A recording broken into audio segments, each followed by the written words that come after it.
for an owner operator. Now, there's a difference between a dispatcher and an independent dispatcher.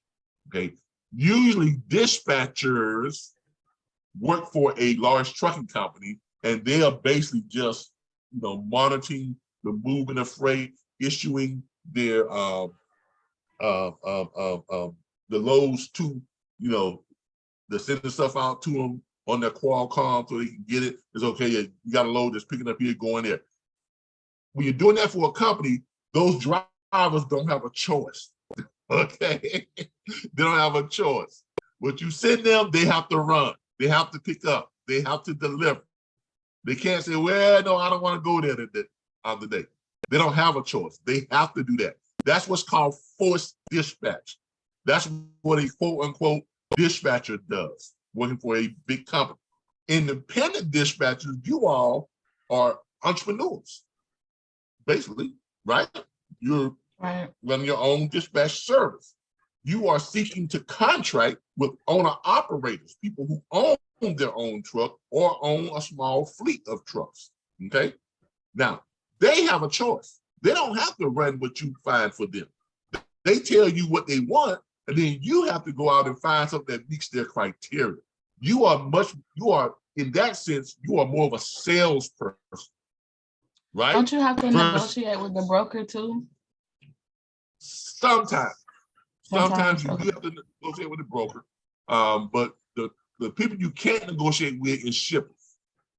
Okay, you can negotiate with brokers, but you can't negotiate with shippers. Okay, because you are working on behalf of the carrier, and you can only negotiate with the broker. You cannot negotiate with shippers, and that's one of the things that we're going to go over in the guidelines that the Federal Motor Carrier Safety Administration clarified, which we'll go over that, I think, either tomorrow or the day after tomorrow, probably Wednesday. But we'll get into that. Okay. All right.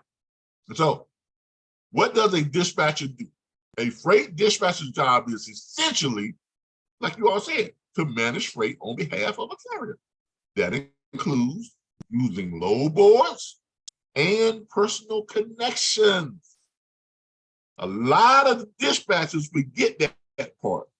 Using personal connection. It takes more than just having access to a load board if you want to be truly successful, okay?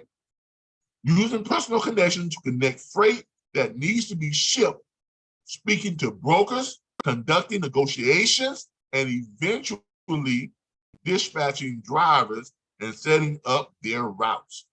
In many cases, the position also includes some back-end work, like reviewing truck drivers' logs and tracking their hours. Now, that's more so if you're working for a big company and you're working in your dispatching company route. That's not for an independent dispatcher. This is telling you what most dispatchers do. Okay.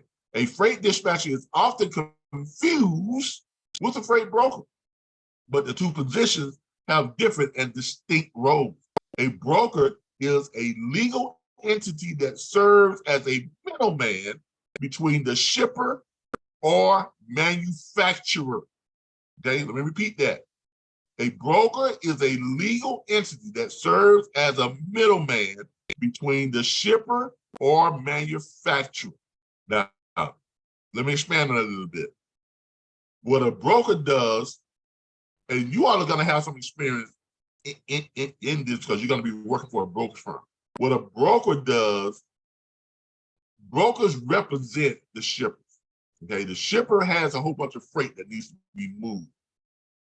The shipper doesn't really set the rates. A lot of people think shippers set the rates of what they're going to pay to move their freight. That's not really true. The rates are set by the industry standard, the lane rates.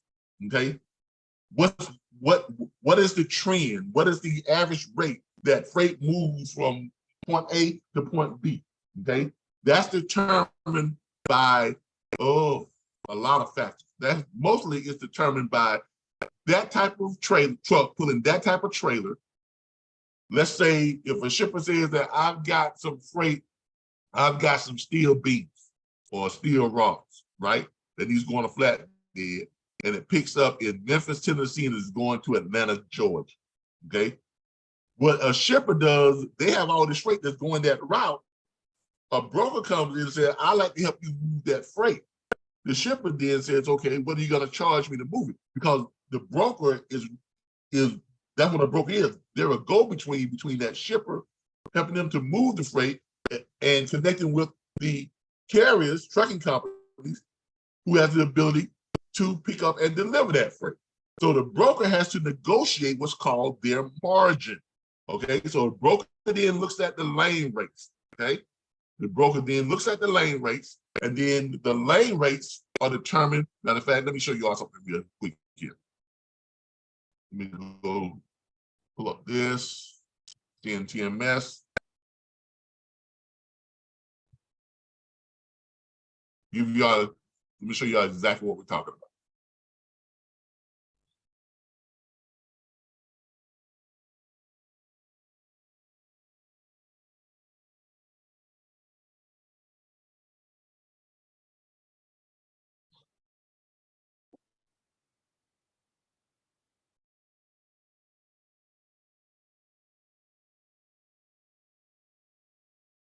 All right. This is how you calculate lane rates. Okay. Go to our rates, the AccuRate. All right. Let's say you got a load that's picking up in Memphis, Tennessee. Right? And it's going to Atlanta, Georgia. Okay. Let's say there is some steel beams and it's got to go on flatbed. Okay.